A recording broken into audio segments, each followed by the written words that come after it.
femmes, comment allez-vous aujourd'hui? Bienvenue à mon 187e jour d'interview de femmes merveilleuses. Hélène Fourcade en live, life coach spécialisée en résilience. Voilà, je vais donner quelques instants à Instagram pour vous prévenir que je suis ici. Et en attendant, je vais attendre mon invité du jour, justement Marilyn, que voilà. Yes.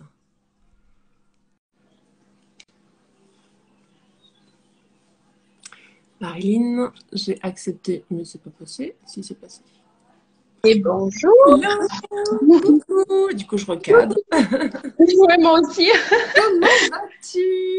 Mais ça va, merci. Et toi? C'est la première fois que je suis en live ici. Moi, je suis plus sur Facebook, donc merci pour cette première. Génial, génial. Moi, j'ai une petite préférence pour Instagram, mais je m'engage à aller de plus en plus sur Facebook dès la rentrée. Voilà. Voilà, ben moi, je fais l'inverse en fait. Je vais m'engager à être créative et à être plus sur Instagram, tu vois. Ouais, mais c'est vrai que moi, je préfère Instagram. Je trouve que c'est plus sympa. Bon, après, Oui, c'est plus fun, c'est moins. Ouais, il faut que. Ouais, là, je sens que j'ai aussi envie de changer un petit peu, quoi. Eh ben, c'est parfait. En tout cas, merci Marilyn d'être là. Marilyn que je ne connais pas encore, hein, puisque je rappelle que dans le cadre de mon challenge 365 jours d'interview, je vous interview un peu à la one again, c'est-à-dire que je ne vous connais pas. Je fais exprès de pas trop parler de vous. Bon, hier soir, j'ai un petit peu triché parce que j'ai été regarder un petit peu ton profil, Marilyn. J'étais attirée, puis du coup, j'ai quand même été regarder un peu. Donc, je sais un petit peu ce que tu fais, mais c'est quand même la première fois que l'on parle. Et dans le cadre de justement ce live qui va durer environ 20 minutes, on va parler de toi, de qui tu es, de qu'est-ce que tu fais. C'est super intéressant d'ailleurs. Et de comment est-ce que tu es arrivé à faire ce que tu fais. Voilà. Donc là, c'est le moment. Ouais. Et tu prends le lead et tu te présentes. Voilà. Alors, bon, mais moi, je suis Marilyn Aloé. Je vis dans le sud. Alors, j'adore la mer. Donc, si vous allez sur mon profil, il n'y a que la mer. Puis on entend ce petit accent du Oui, sud. aussi. Voilà, je suis mariée. Je suis maman de 2 petits garçons. Je fais l'école à la maison. Et je suis, alors tu sais, quand tu m'as dit, c'est vrai que j'ai du mal à me définir parce que je dis que je suis coach quantique. Moi, en fait, je connecte mes clientes à une partie tellement plus grande que si tu veux, ça ne se nomme pas. Tu vois, voilà, je parle à l'âme, je, j'active la magie en fait quand on pense qu'on est limité, quand on pense qu'on est programmé et que la vie, ben, c'est se lever, aller travailler, mettre les enfants à l'école, rentrer le soir, être fatigué, faire des choix. Voilà, moi j'ai jamais voulu choisir en fait. Je me suis dit mais en fait on peut tout avoir et pour tout avoir, ben il faut pas être ici. Parce que sinon, on n'a pas grand-chose et le peu qu'on a, ben, c'est avec la lutte, avec le combat, avec la souffrance. Donc moi, j'agis ici au niveau du cœur, au niveau de l'âme et au niveau de la puissance, donc au niveau du vortex de l'utérus. Et voilà, ça s'explique. Ah Nadine, je vois que tu es là, je suis trop contente. D'ailleurs, c'est Nadine qui m'a donné ton contact. Mais oui, donc, merci Nadine. Oui, je suis trop contente Nadine que tu sois là. C'est vrai que j'y ai parlé, j'ai oublié de... Donc voilà, alors je sais pas si tu veux que je raconte comment j'en suis arrivée là. Carrément. Et juste avant que tu commences, parce que quand tu disais, voilà, les personnes qui croient que la vie, c'est métro, boulot, dodo, moi, je tiens à préciser que j'étais comme ça il y a 2 ans encore à peine, en fait. Et que ça fait à peine 2 ans que justement, je vois, alors, pour la petite histoire très courte, j'ai traversé un cancer il y a 2 ans. Enfin, j'en sors à peine maintenant, on va dire. Mais du coup, c'est ça qui a fait complètement changer ma façon de voir les choses. Et je dois vous avouer que pour moi, avant, la vie, c'était métro, boulot, dodo. Voilà. Mais pour beaucoup, ouais. Faire autre chose. Et c'est ce dont tu vas nous parler là maintenant. Hmm. Alors moi où j'en suis, j'en suis arrivée là, moi j'ai eu, alors j'ai eu une très bonne enfance. Voilà. Mes parents, mon frère, on est vraiment très très soudés, on habite à côté, etc. J'ai vraiment eu aucun trauma. Et pourtant, j'avais un gros mal-être, mais un énorme mal-être. Adolescente, je pense que j'ai fait une dépression. Et en fait, j'avais toujours cette sensation qu'il me manquait quelqu'un, qu'il me manquait quelque chose, que j'allais perdre quelque chose. J'étais tout le temps dedans. Pourtant, j'avais pas connu le deuil, j'avais pas connu la mort. Je culpabilisais beaucoup d'être en vie. Pourtant, j'ai eu énormément d'amour. Et un jour, je suis allée voir un kinésiologue qui me dit, ben, tu as perdu un jumeau dans le ventre de ta maman. Et là, en fait, tout mon corps s'est mis à trembler, je me suis mis à pleurer et en fait, il a mis des mots sur cette personne qui me manquait. Donc là, je me suis dit à quel point j'ai été consciente de quelque chose sans le savoir. Ouais. Et là, je me suis dit, waouh, tu vois, à quel point on sait des choses. Euh, notre âme, notre corps, nos cellules. Donc là, en fait, je me suis ouverte à l'hypnose. J'ai été passionnée. Parce que j'ai tellement compris de choses, je me suis dit, waouh, mais il y a quelque chose qui est plus grand, tu vois, que ça. Donc, je me suis vraiment documentée. Et puis, quand j'ai eu le bac, j'ai dit à ma mère, ben moi, je veux être hypnothérapeute, je veux faire la déprogrammation, je veux être kinésiologue. Et là, ma mère me dit, oh, mais c'est pas un métier. Surtout Oh, pas. la belle croyance. Ah, attends, je m'excuse 2 secondes. Est-ce que tu entends le bruit de la télé derrière moi? Alors, Est-ce que moi, tu non. entends? Ok, mais je vais quand même demander. Merci Hugo. Voilà. Parce Ah que bah, pendant qu'on parlait, il a augmenté progressivement le son. d'accord. J'ai mon petit garçon qui est à la maison, donc Oh, c'est normal. derrière Attends, de moi, je me suis l'occuper. barricadée, là. J'ai fermé les volets et tout, parce que sinon... J'ai fermé la fenêtre parce qu'il y a mes voisins qui ont des invités aussi. Oh Je me suis oui, dit, non, non, voilà. ah, Il serait déjà là, en train de me dire, maman, c'est super important. donc désolée de t'avoir Voilà, interrompu. non, non, pas de souci. Donc, en fait, ma mère, elle m'a dit, bah, écoute, puisque t'aimes aider les autres, etc., ben, tu vas faire comme moi, tu vas faire infirmière. C'est un Hmm. métier, c'est bien reconnu. Il y a un diplôme. Oh là là, oui, voilà. Donc en fait, quand je me suis retrouvée à l'école d'infirmière, déjà à l'hôpital, mon premier stage à l'hôpital qui a réveillé toutes mes angoisses, la mort, la maladie, et là je me suis dit bon, tu en as pour 3 ans, mais fais autre chose quoi. Donc en fait, je me suis nourrie d'autres formations. Donc à 21 ans, j'étais hypnothérapeute, j'étais kinésiologue. Enfin, j'ai fait vraiment plein de choses. Euh, donc après, j'ai fait infirmière libérale. Donc parce que pareil, en fait, j'ai vraiment, c'est comme si j'avais renoncé à quelque chose parce que je me suis dit, ben ou je vis de ma passion et j'ai pas d'argent, euh, ou euh, ou ben j'ai de l'argent et je suis infirmière, tu vois. Nous, dans ma famille, mon père, il vend les fruits et légumes. Ils étaient 12. Mon père, il est âgé, donc il a connu la guerre, etc. Il fallait vraiment travailler tout le temps. Moi, à 14 ans, je vendais les fruits et les légumes sur le marché parce que il fallait travailler, il fallait économiser, il fallait vraiment garder des sous que pour les vacances, tu vois. Euh, donc, à 23 ans, j'ai été infirmière libérale. Donc, ça, pareil, tout le monde m'a dit, mais tu sais, c'est impossible, infirmière libérale, il n'y a pas de place dans le sud, tu trouveras jamais. Et en fait, j'ai fait une séance de kinésiologie à une infirmière libérale pour qu'elle tombe enceinte. Ça faisait 7 ans qu'elle n'arrivait pas à tomber enceinte. Et elle m'a dit, ben, si je suis enceinte, je te prends en remplacement. Et 3 semaines après, elle était enceinte parce qu'on était allé travailler dans Akasha, donc dans les mémoires de l'âme, une promesse qu'elle avait fait pour ne pas avoir d'enfant parce que sa maman était décédée très jeune. Donc il y avait comme ce truc de je veux pas être maman parce que je veux pas mourir.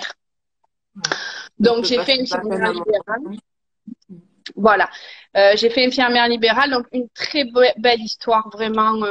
Sauf que comme j'étais dans la sauveuse, ben je voulais sauver tout le monde. Donc, je me retrouvais à 22 heures, toujours chez mes patients, à leur tenir la main, à appeler la famille. Alors voilà, je me suis usée, mais j'étais quand même heureuse, tu vois, ça me plaisait. Voilà, l'hôpital pour moi, c'était pas possible. Et quand je suis tombée enceinte de mon fils, alors par hasard, bon, c'était pas prévu, c'était avec mon mari, hein, mais c'était pas prévu. Là, je me suis dit, bon, ben, t'as 9 mois pour travailler sur tout, voilà, hypnothérapeute, c'est pas un métier, les gens, ils te payent pas, voilà. Donc, pendant 9 mois, en parallèle de infirmière libérale, j'ai vraiment travaillé sur ma relation à l'argent, sur mon recevoir, sur mes croyances. Et en fait, quand j'ai accouché de mon fils, ben, voilà, un an après, j'ai acheté le cabinet juste à côté de chez moi. Donc, j'ai fait pendant 5 ans des séances individuelles et ça marchait très bien. Sauf qu'à un moment donné, ben, j'en avais marre parce que je me disais, ben, en fait, si tu travailles pas, t'as pas d'argent. Si ton fils il est malade, ben t'as pas d'argent. Si tu vas en vacances, ben t'as pas d'argent. Donc j'étais quand même restée dans un truc où je me suis dit, ben en fait, je suis séparée de rien, quoi. Je peux avoir de l'argent tout le temps. Je peux, enfin, tu vois, je me suis vraiment ouverte en fait. En fait, je me suis ouverte à ce que je suis suffit pour tout avoir. Je voulais plus choisir. Je voulais pas choisir entre mon fils et ma passion. Voilà, je voulais plus choisir. Donc j'ai retravaillé sur moi, sur ben, tout est possible en fait. Et c'est ça aussi beaucoup que je vois avec mes clientes en coaching parce qu'on croit qu'il faut avoir atteint un certain niveau pour réussir. On croit qu'il faut être heureuse pour réussir. Et moi, ce qui m'a fait un électrochoc entre guillemets, c'est que mon fils il dormait pas du tout. Pendant 4 ans, je n'ai pas dormi. J'ai passé ma nuit dans le salon, il ne dormait pas. Et un jour, je suis allée voir une coach, une grande coach, hein, et elle me dit, mais en fait, si tu dors pas, tu pourras jamais y arriver. Elle m'a dit, tu sais, il te faut du sommeil, il te faut... Et là, en fait, ça m'a plombée pendant quelques jours.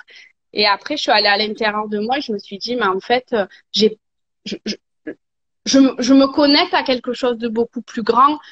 Et en fait, sommeil ou pas, quand tu es connecté à la grande version de toi, illimitée, qui sait tout, qui perçoit tout, ben en fait, tu reçois et tu peux faire quand même la magie, tu peux quand même, tu vois. Donc en fait, aujourd'hui, 7 ans après, je ne dors toujours pas, mais tout va bien, tu vois. Donc souvent, on croit qu'il faut guérir pour avoir de l'argent, qu'il faut guérir pour avoir le succès. Et aujourd'hui, c'est mon grand message, c'est vraiment tout ce que vous êtes aujourd'hui suffit si vous êtes connecté à cette grande conscience. Et ça, je l'ai vu avec mon papa l'année dernière. Pendant un an, on a cru qu'il avait un cancer. Il a perdu 15 kilos. J'ai pleuré tous les jours. Voilà, jusqu'à cet été que je l'emmène aux urgences où je ne savais pas si j'allais le revoir. Et ça a été l'année où j'ai le plus reçu d'argent. Donc, et j'ai pleuré tous les jours et j'étais mal, mais j'étais moi. Tu vois, j'étais moi connectée à cette énergie de guérison, connectée à tellement plus grand que l'humain blessé, la petite fille qui a peur, ben, en fait, ça va au-delà, quoi. Donc voilà, ensuite, ben, j'ai accouché de mon deuxième fils. Donc là, pareil, le premier accouchement, ça a été horrible, atroce, la douleur. En fait, on m'a dit le premier, c'est terrible, tu vas souffrir, etc. Et ça a été horrible. Pour le deuxième. Voilà. Et en fait, j'ai tellement aimé, j'ai allaité mon fils 3 ans. Enfin, j'ai tellement aimé, je me suis dit, mais comment t'as pu détester l'accouchement? J'ai vraiment culpabilisé pour moi, c'était horrible d'accoucher, quoi. Et le deuxième, ben, j'ai juste travaillé sur cette croyance, tu enfanteras dans la douleur. Et j'ai fait confiance en mon corps, mais vraiment à mon savoir inné. Et le deuxième, je suis arrivée à la clinique, j'étais à 8, je m'en suis même pas aperçue. J'ai eu un accouchement non assisté. Enfin, c'était magique, quoi. Et là, le deuxième, ça m'a fait un autre déclic de me dire, mais en fait, à quel point tu sais tout. Ton âme, elle sait tout. Si on est déprogrammé, c'est pour ça que je fais de la déprogrammation, de tout ce conditionnement humain, en fait. Donc le deuxième, j'ai fermé le cabinet qu'aujourd'hui je loue et je me suis mis sur les réseaux sociaux. Alors moi, j'ai été harcelée à l'école et j'ai été harcelée en tant qu'infirmière. Donc les réseaux sociaux, je voulais pas en entendre parler. Et en fait, j'étais prête et quand je m'y suis mis, ça a été vraiment... hormis mes enfants, ça a vraiment été la troisième magie que j'ai créée. Sur les réseaux sociaux, l'abondance, les relations avec mes clientes. Ben, tu vois, Nadine, c'est ma cliente, mais c'est mon amie, quoi, tu vois. On rêve de se voir. Enfin, c'est vraiment, voilà. J'ai vraiment créé un business de cœur basé sur mon âme, sur ma vie, parce que bah, avec l'école à la maison, etc., j'ai pas une vie de tout repos, tu vois. Mais en fait, tout est là, quoi. Les clients, ils sont là, c'est facile. J'ai pas de page de vente, j'ai pas de site internet. Alors, j'ai un site internet qui est plus à jour depuis 4 ans. J'ai pas de présentation. Enfin, voilà. C'est mon âme qui parle. C'est quelque chose de beaucoup plus grand. Et en fait, les clientes, elles sont là. On connecte dans le champ quantique, dans l'invisible. Et, et tout est beaucoup plus facile que ce qu'on m'a dit et que ce que j'ai cru pendant des années, quoi. Mmh. Ouais. Bon, je pourrais te dire un milliard de choses, hein, mais Non, mais déjà, c'est chouette, ça donne un premier aperçu de qui tu es et de ce que tu fais. Et pour aller un peu plus dans le concret, dans ce que tu fais aujourd'hui, comment on peut travailler avec toi, justement? alors, Il nous reste quelques minutes, hein. alors moi, je fais des voyages cellulaires tous les mois de 21 jours. Alors moi, je fonctionne surtout à partir d'audio. C'est-à-dire c'est des audios que je prépare où on va vraiment dans Akasha nettoyer les vies antérieures, etc. On fait des déprogrammations du système nerveux, de la boîte crânienne, de tout ce qui est ancré dans nos cellules. Donc en fait, c'est des voyages tous les mois. Là, on fait un voyage sur la manifestation. Donc on passe par des déprogrammations, des reprogrammations, des activations. Donc ça, tous les jours, j'envoie à mes clientes. Ensuite, j'ai une boutique en ligne. Ensuite, ben, tous les mois, je travaille aussi sur le business quantique. Coucou Fanny! Euh, le business quantique, c'est l'entreprise en fait qui nous choisit, qui a une âme. Et son âme, elle nous vibratoirement, elle connecte avec nous parce que ben, le message que notre entreprise a à délivrer, on est la seule personne qui peut délivrer son message, ce message-là. Sauf que c'est pareil, notre entreprise, elle a aucun point de vue, elle est abondante, elle est extraordinaire. Sauf que nous, en tant qu'humains, ben, on est tellement dans la limitation de l'entrepreneuriat, c'est long, il n'y a pas d'argent, il n'y a pas d'avenir, etc., que notre entreprise est polluée. Et du coup, ben, c'est pas expansif pour nous. Moi, j'ai vraiment mon grand message, c'est qu'on peut créer un business conscient, vivant, où il y a la vie, où on n'est pas là à attendre l'argent, à attendre les clients, à passer ses journées sur les réseaux, parce que je l'ai été aussi. Euh, je l'ai été aussi. Et en fait, là, c'est pareil, quand on est connecté au champ quantique, aux possibilités, euh, ben, on sort de cet humain qui a peur, qui attend les gens, qui est tout le temps là à vouloir contrôler. Sauf que ça, c'est pareil. Il faut lâcher le contrôle et être connecté aux possibilités. Et le cerveau, qu'est-ce qu'il veut? Lui, il veut contrôler parce qu'il a peur de l'inconnu. Il veut ramener tout dans une boîte parce que ça Voilà. rassure. Voilà, le business, moi je dis tout le temps, le business, c'est comme un enfant. On peut pas le contrôler. Tu sais, des fois, tu te dis, oh, c'est 20 heures, il dort super la soirée, mais en fait, une heure après, il a plus sommeil. Et c'est exactement ça. Le business vivant, l'âme du business, on ne peut pas la contrôler, on ne peut pas la mettre dans une case. Elle est libre dans le champ quantique. Donc, est-ce que toi, tu es prête à être ce mouvement de, ben, je suis mon âme, même si c'est irrationnel?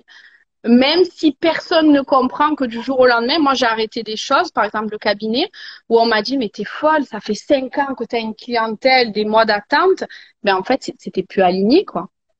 Et aujourd'hui je gagne 10 fois plus qu'avant et mes clientes voilà c'est extraordinaire ce que je vis. Donc c'est irrationnel. Mon mari il a arrêté de travailler, il était garagiste. Et puis quand je l'ai connu, il m'a dit mais moi à part réparer les voitures, je sais plus rien faire. Enfin je sais rien faire. Et en fait, ben, aujourd'hui, il fait les bijoux avec moi et il adore, il est passionné de pierre. Donc ça, c'est pareil, il a fallu déprogrammer ben, je viens d'une famille de mécanos et les hommes, ils doivent être au travail, se lever le matin. Ça aussi, c'est dur pour la famille, quoi. Moi, quand on me dit, mais il travaille plus. Ça impacte un peu tout le monde, hein. Mm. Voilà. Alors, des fois, je dis, oui, oh, il va reprendre, selon les familles. Mais il fait les bijoux, mais c'est un homme. Voilà.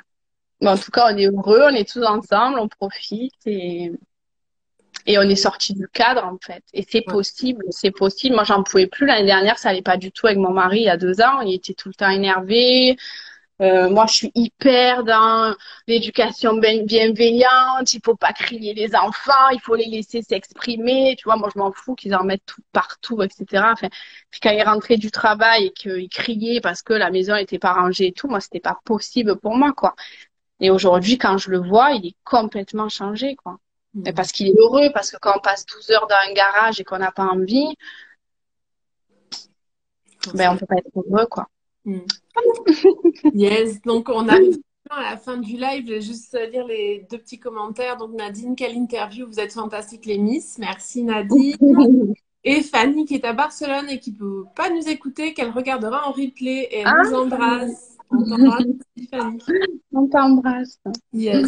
Alors, avant de se quitter, j'ai quand même une dernière petite question qui est une question de partage. Donc, moi, tu sais, je fais ce live, ce défi 365 jours, c'est vraiment pour partager 365 comptes de femmes ou d'hommes, hein, d'ailleurs, j'ai eu 2 hommes. Voilà, pour distribuer un petit peu et faire bouger les choses aussi, être en mouvement, que ma communauté puisse aller puiser dans tous ces interviews et tomber sur des personnes qui leur correspondent. Et du coup, je vous pose la question, quelles ont été 3 inspirations dans le cadre du développement personnel, on va éviter de citer la famille, les parents, etc. Tu comprendras pourquoi. Que tu pourrais nous partager et venir taguer en commentaire pour peut-être que ça inspire d'autres personnes également. Voilà. Donc, tu veux que je cite des noms, c'est ça? Ouais. Alors, moi, ma coach pendant 8 ans, et c'est toujours ma coach. Alors, moi, c'était le coup de cœur. Quand j'ai une coach, je vais pas, voilà. Ça a été Jennifer S. Ok. Voilà. Jennifer S, en fait, elle a cette capacité à communiquer avec les entreprises. Et à son contact, j'ai développé cette capacité-là. Yes. Voilà. Ensuite, Sophie Chag. Donc, Sophie Chag, ça a été ma coach aussi. J'ai été dans son conteneur annuel. On a fait une formation de coaching ensemble. Et là, j'ai vu son cœur immense. Et au plus elle a de l'argent, au plus son cœur grandit. Et là, je me suis dit, mais je veux être comme ça. Je veux avoir beaucoup d'argent dans le cœur. Donc, Sophie, ça a été, voilà, comme Jennifer. Alors, moi, c'est vraiment mes 2 coachs parce que... Alors, je peux t'en citer 3, mais la 3e, je vais peut-être réfléchir.